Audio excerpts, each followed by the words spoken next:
fingerprints, questioning, DNA blood tests, polygraphs, secret recordings, entrapment, photographs, surveillance, eyewitnesses, polygraphs, interrogation, hair samples, sniffer dogs, CCTV, witness statements, semen samples, swab tests, secret recordings, entrapment, fibre samples, rape kits, photographs, surveillance, stakeouts, eyewitnesses, polygraphs, interrogation, hair samples, CCTV, cadaver dogs, witness statements, semen samples, photographs, stakeouts, sniffer dogs, fibre samples, eyewitnesses, polygraphs, cadaver dogs, interrogation, photographs, surveillance, eyewitnesses, polygraphs, interrogation, hair samples, CCTV, surveillance, rape kits, eyewitnesses, polygraphs, cadaver dogs, interrogation, photographs, surveillance. Welcome to Extraordinary Stories Podcast.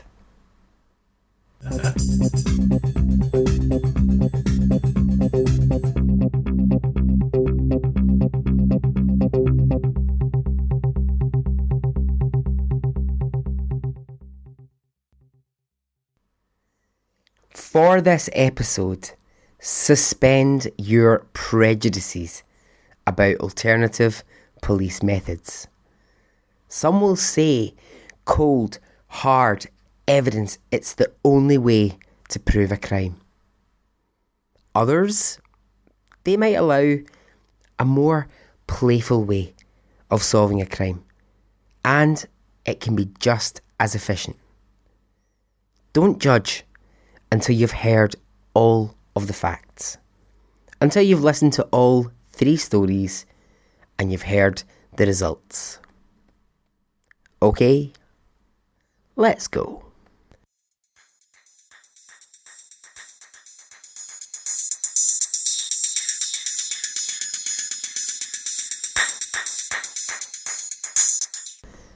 Story 1. Susan Schwarz. Susan Schwarz was in her mid-20s. She had graduated from school, she'd studied business, and she was working at a local firm. The story takes place in Washington, and the time is 1979. On Monday, October the 22nd, her brother Gary, he was driving by his sister's house, so Gary lived nearby, and he's driving by and he sees a lot of cars parked in Susan's driveway. Now, he doesn't really think much of it. He assumes she's just having some friends over. The cars that he'd actually seen belonged to the local homicide department. Unknown to her brother Gary, Susan had been shot and strangled in her home. Her brother drove past the house with no idea that his sister lay dead inside. He'd find out this horrific news the next day when his father came to visit him and tell him what had happened to Susan. But what had happened to Susan? What had happened in that house? Who had shot and strangled this innocent woman? Now, initially it was thought by police the attack had been part of a robbery in Susan's home. They found that some of her belongings were missing, but after a search, after a chasing down of all of the leads, they found that the case was growing cold. Looked like a robbery, could have been, but they just couldn't pin it down on any one person. And for 32 years, Susan's case sat in the cold case files. Whoa, 32 years, it's a long time for a case to go unsolved. So, skip forward to the early 2000s. Now, this happened in 1979. So we're in the early 2000s, and two detectives from the Snohomish area in Washington, they're working with a new strategy in police investigation. Now, I raised an eyebrow when I very first heard about this, but it's called the Cold Case Playing Cards Strategy. And it is, as it sounds, a deck of cards. Now, it's not a normal deck of cards that you and I would expect to, just be playing with all the time. Each card has on it the face and the name of a cold case victim. So victims of murder or people who have gone missing, they replace where you would normally see your, line of hearts or line of diamonds or line of whatever you see on cards. So they still actually operate as normal cards. So you still have your, 6 of hearts, your 4 of diamonds. Instead, in the middle, there's just a picture of a cold case person, a cold case victim. So these detectives, they worked out that, prisoners have got time on their hands and they like to play cards. And so they handed these cards out in the hope that they might be able to get some information about some of these cold cases across the country, across the whole of America, which had just never been solved. So they thought, okay, hand these out and we'll see if inmates in prisons playing with these cards might bring us some information or shed some kind of light on cases which have gone cold. Now, there was an incentive for inmates. The incentive was money. So there was a small amount of money being offered to inmates if, during the time of playing with these cards, they could, at any point, offer up any kind of information. Now, that obviously brings a lot of risk. I mean, any old Tom, Dick or Jeffrey could say, oh, yeah, I've got info on that person and I want the money. But then there's also the risk for them. The penalty is they're wasting police time. Do you know what I mean? So it's a calculated risk. Police aren't daft in this situation. They're not. Yes, they may have lots of people coming forward and saying, oh, yeah, I know something about that case and I know something about that case. But actually, these people can pay the price for wasting police time. So, yeah, as I said, the cards are designed and they can be played like normal cards. It's just that actually the face of them, when you look at it, it's actually an actual face of a person who's missing or whose murder has never been solved. So, Susan Schwartz, she was in one of these packs and she was the Queen of Hearts. 3,000 decks of cards went out into state prisons. So for a few years, these cards are out and about, they're doing the rounds, and eventually the detective who was instrumental in getting them into prisons and who was still investigating the death of Susan, he gets a phone call, and it's a phone call that he has been waiting for a long, long time. An inmate has come forward to say that a man named Gregory Johnson had confessed to him that he had killed Susan years before. So it's a jailhouse confession. Is it reliable? Well, let's keep going and we'll find out. Police look into the man who has been named. They look into Gregory Johnson. Gregory Johnson has been in and out of prison most of his adult life. And when they look at his file, they realise that at the time when Susan was killed, he was out of prison and he was coming out of a pretty bad marriage and that he had a girlfriend. Now, they see the girlfriend's name on the file and they start to look for information about the girlfriend. And they think, okay, it was a long, long time ago, but let's pay her a visit. Let's pay his girlfriend at the time a visit and see if she's just got anything that might be helpful in the case of Susan. So they don't really know if actually this is just a wild goose chase when they're going to get there. They don't really know what to expect.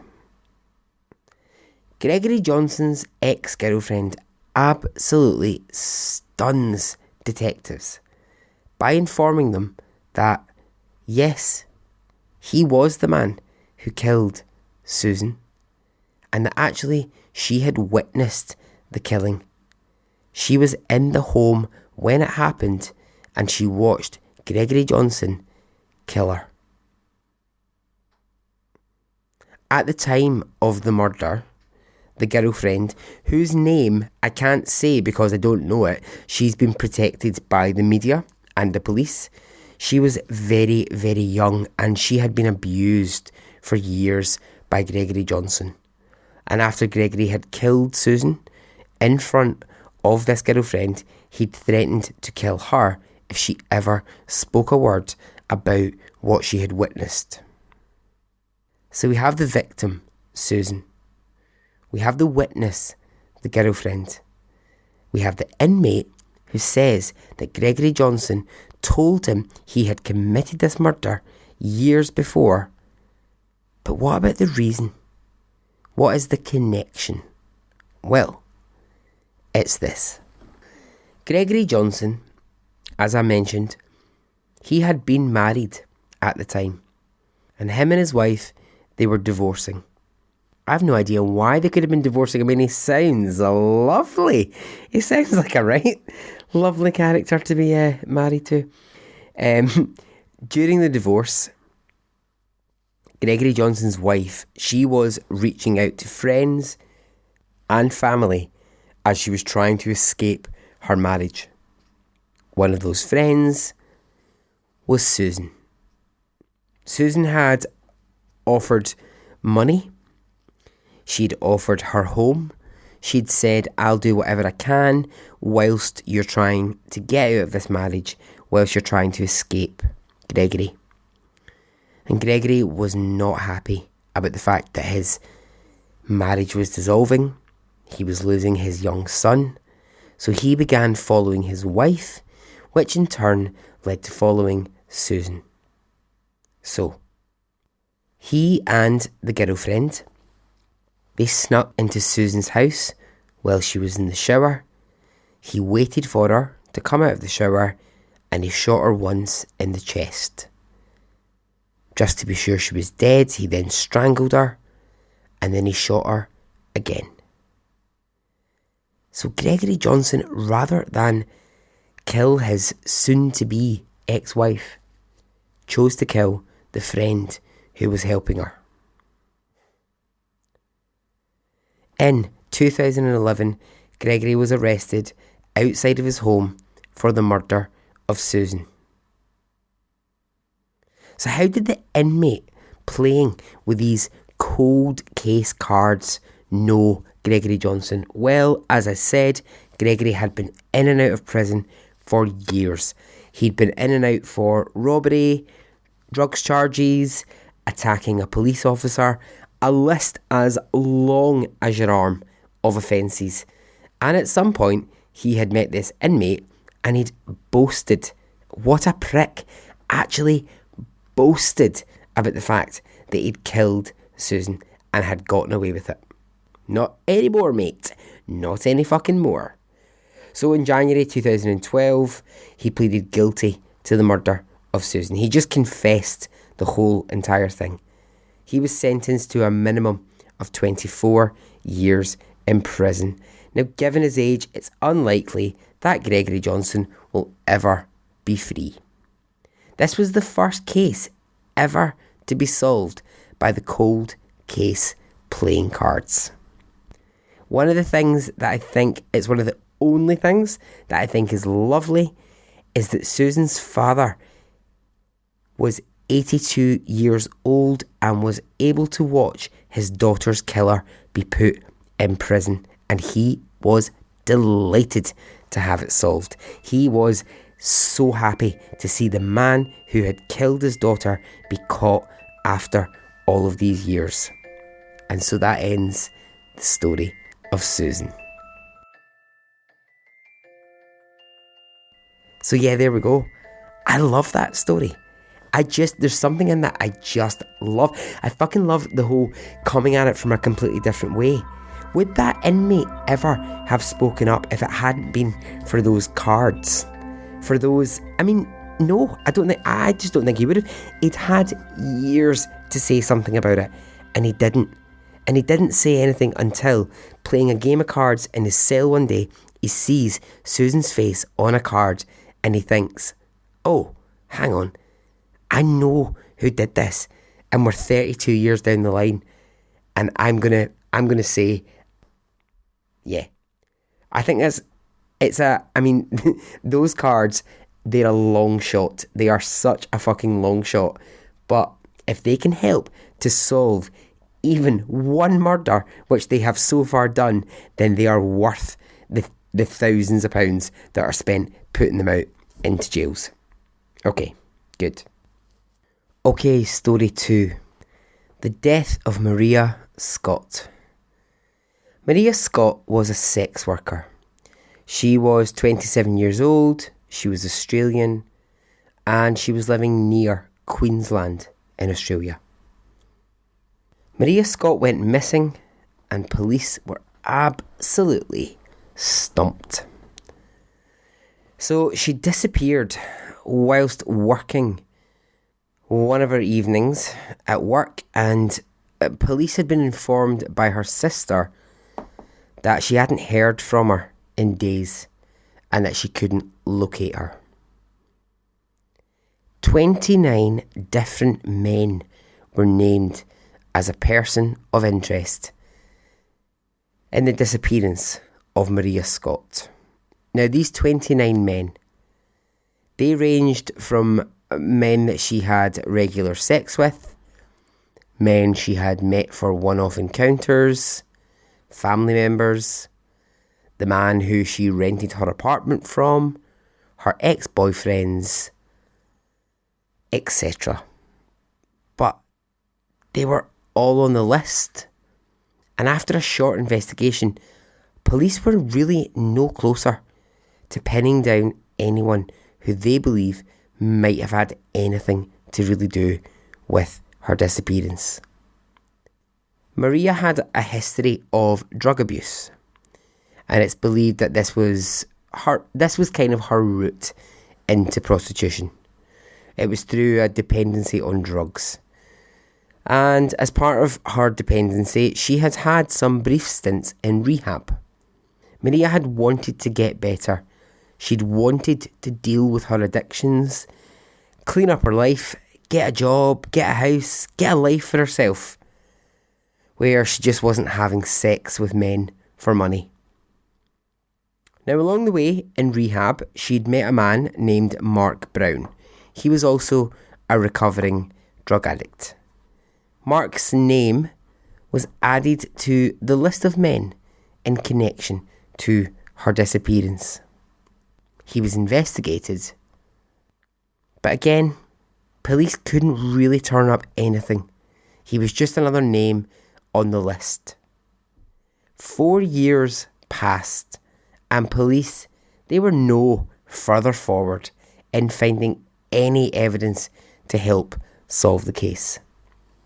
Now, a detective at the time, Detective Jeffrey Little, he was working on the case and he was becoming desperate.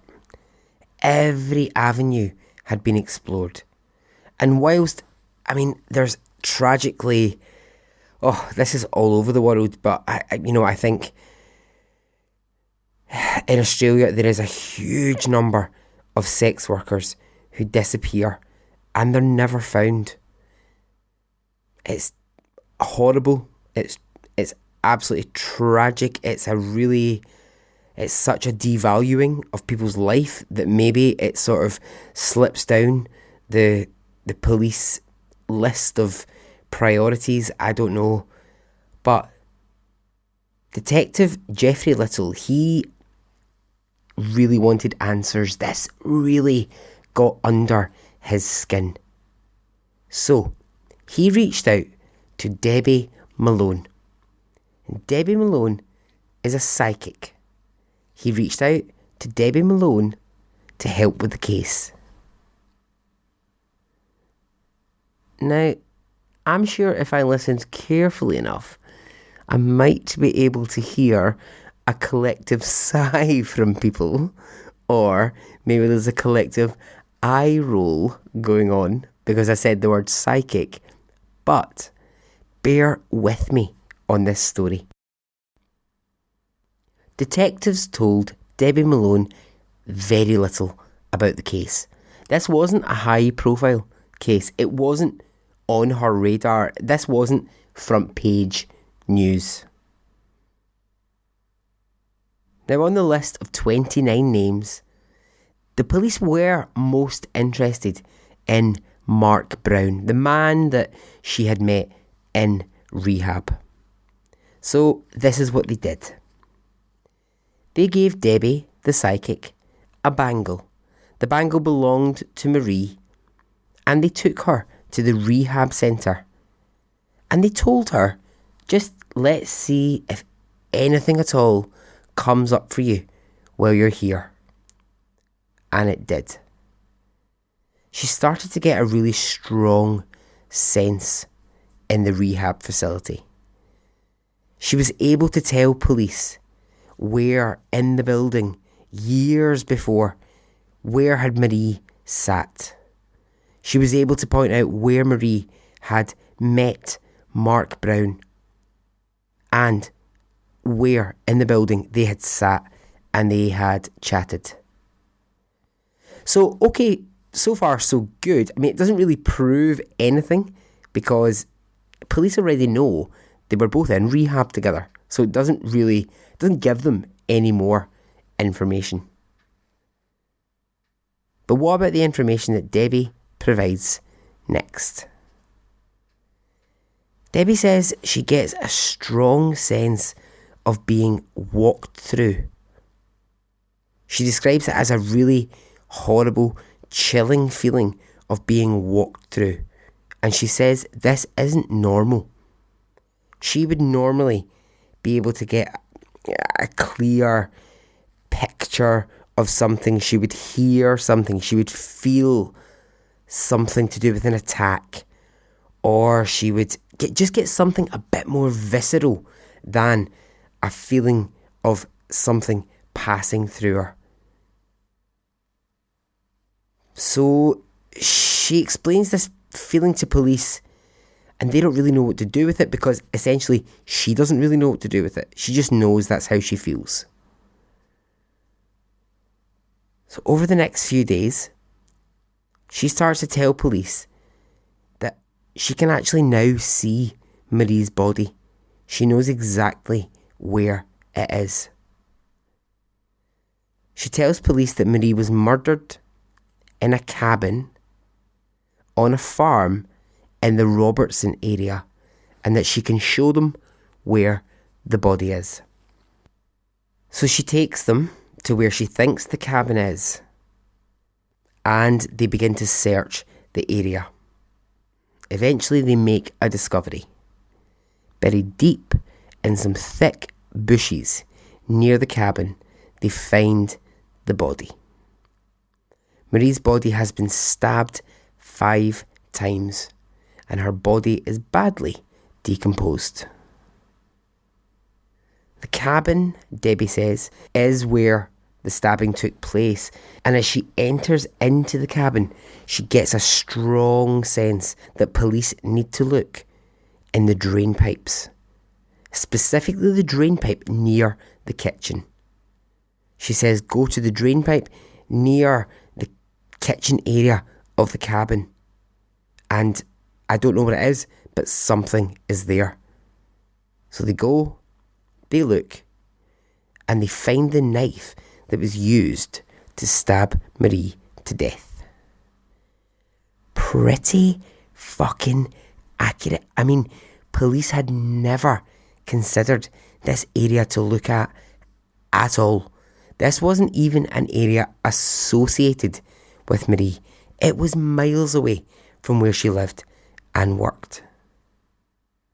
But what about that feeling that she had? That feeling of being passed through, that odd sensation that she was getting.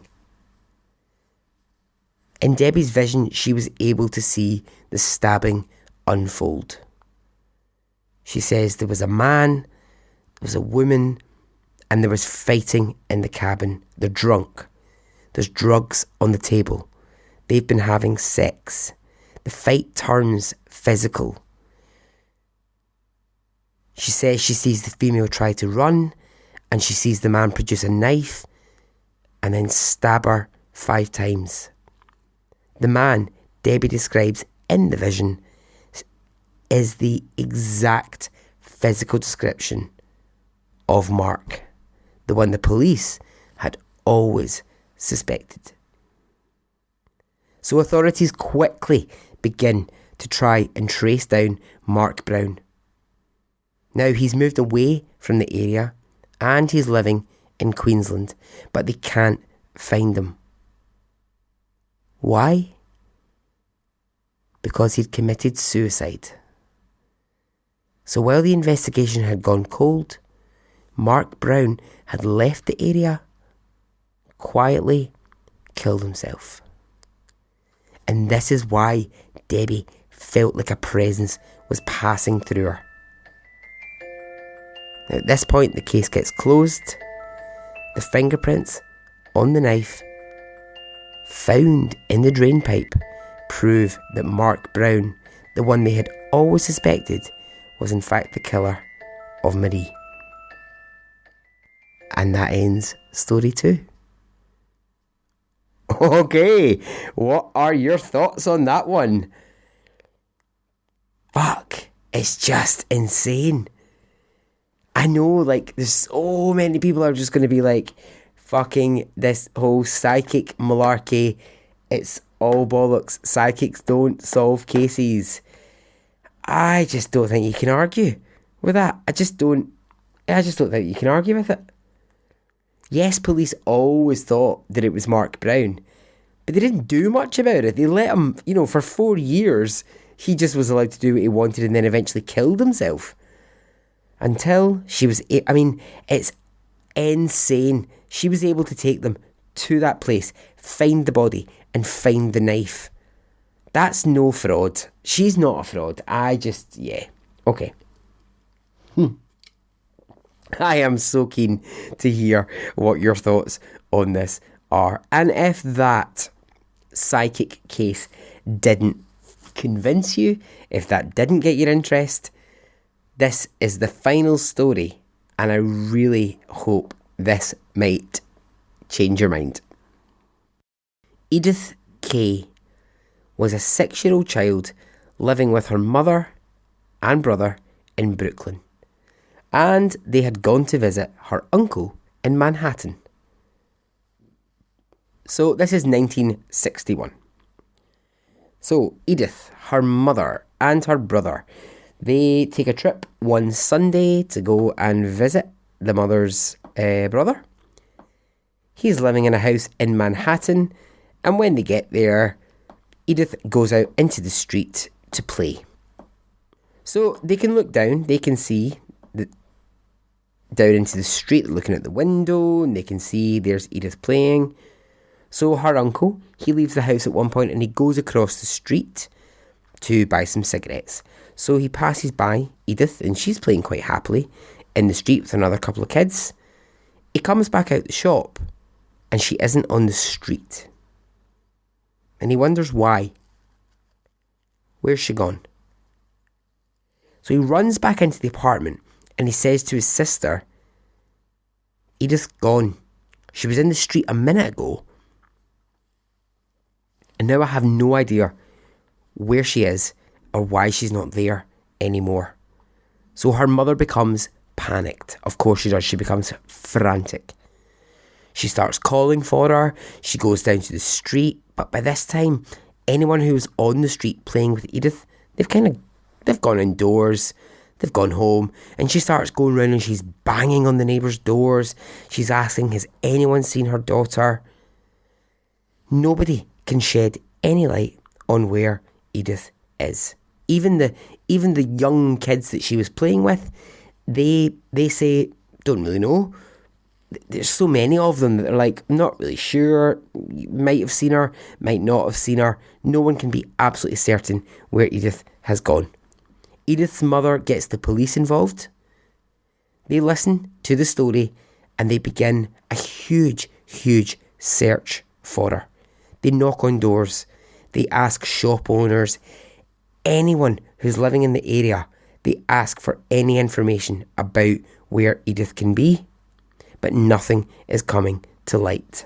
Public start to get very upset at the fact that police have not been able to locate her, and a kind of panic begins to spread around that Manhattan area. People start to become very, very, very, very scared of having their kids outside because Edith has just vanished. She's just gone.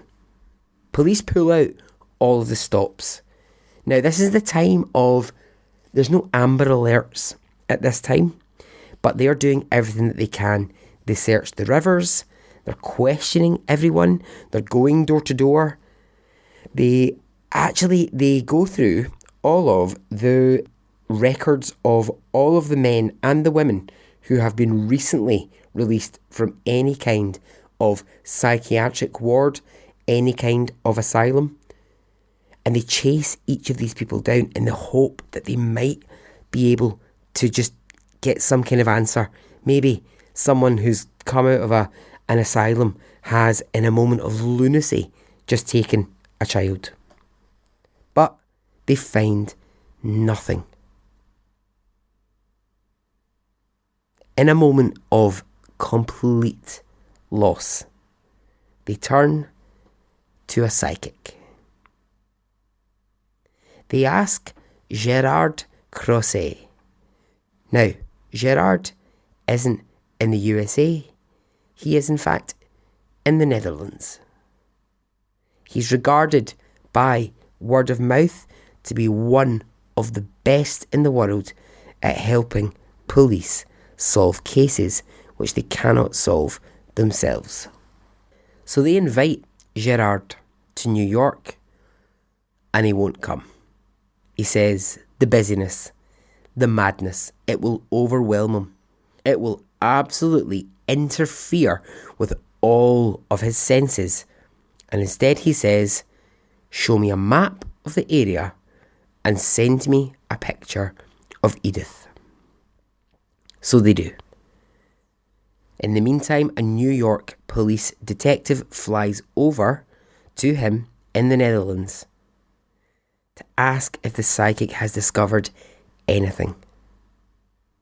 Gerard, at this point, says, it's a grey building. There's a man looking out of a window and he's smoking a cigarette. The building has 5 floors and the child is on the 2nd floor. You will see a door leading to her, which has been bashed by a heavy object. And in there, you will see her. He says he can see the colour purple, he can see cigarettes, and he can see beer cans.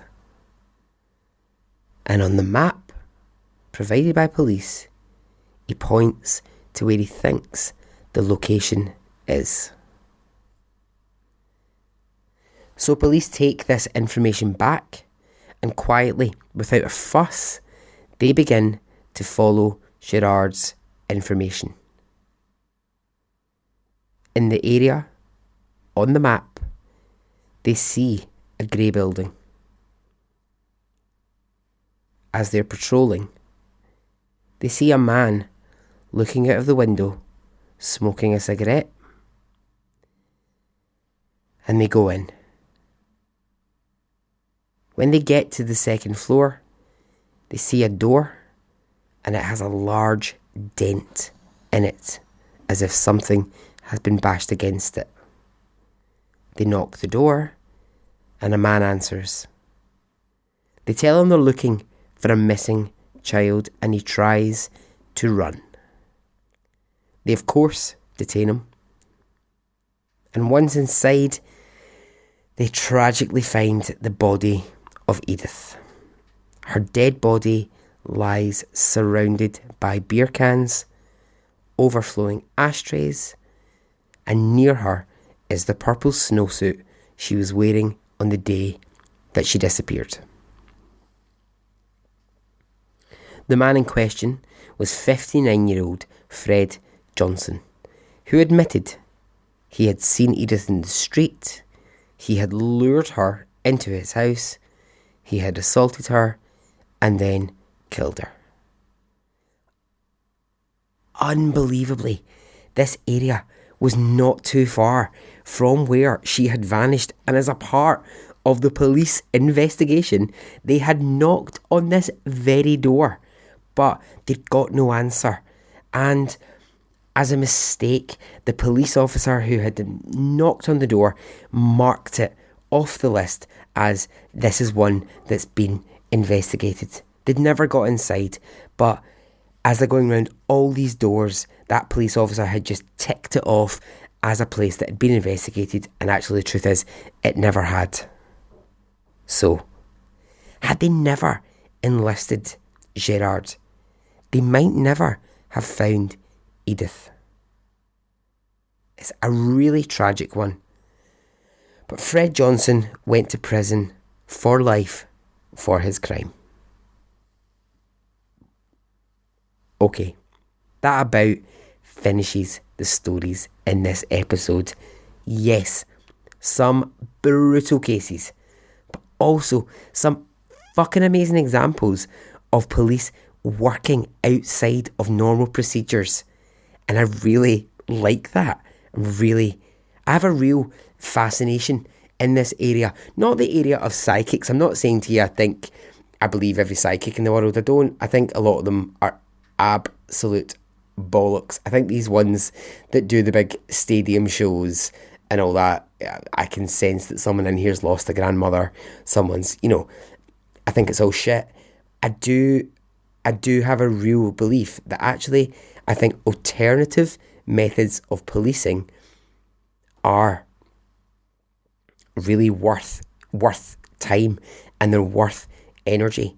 Because I now think as well, we're in a place where if you're a criminal, you know all of the ins and the outs of every...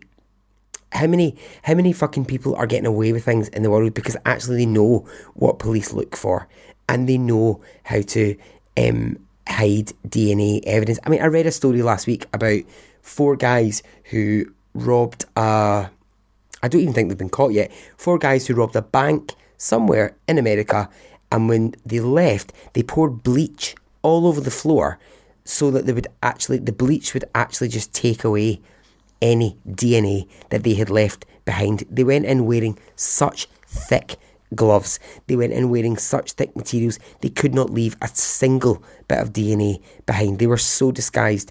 And that's the thing now, is that actually people are becoming so aware of how you get away with crimes that I think that there is room, there is a time and place for us to be looking for alternative methods.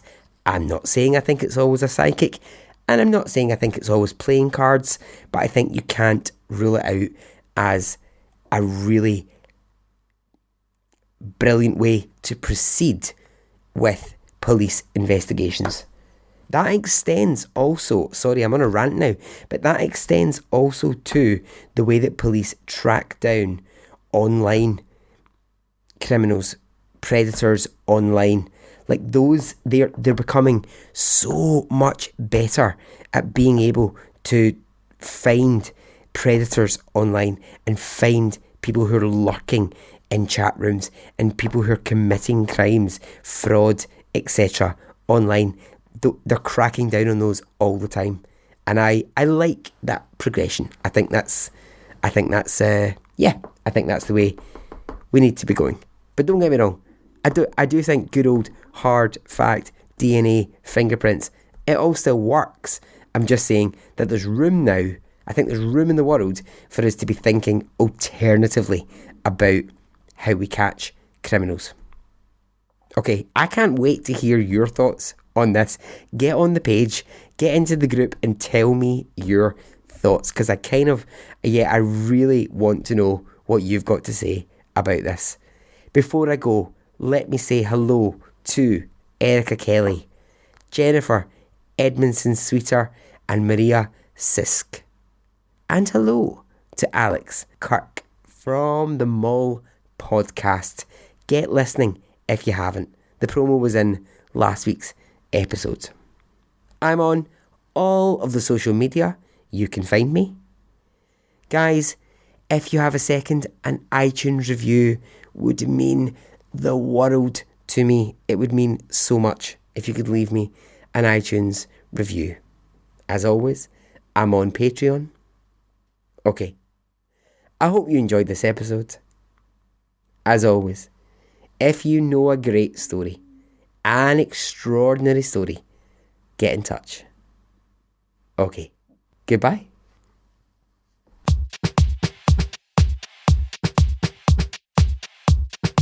It didn't affect me really one way or the other.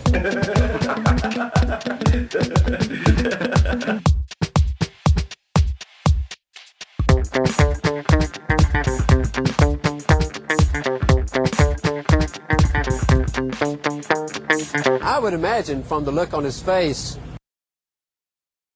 let's get it on, let's do it, let's get it over.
Let's get it on, let's do it, let's get it over.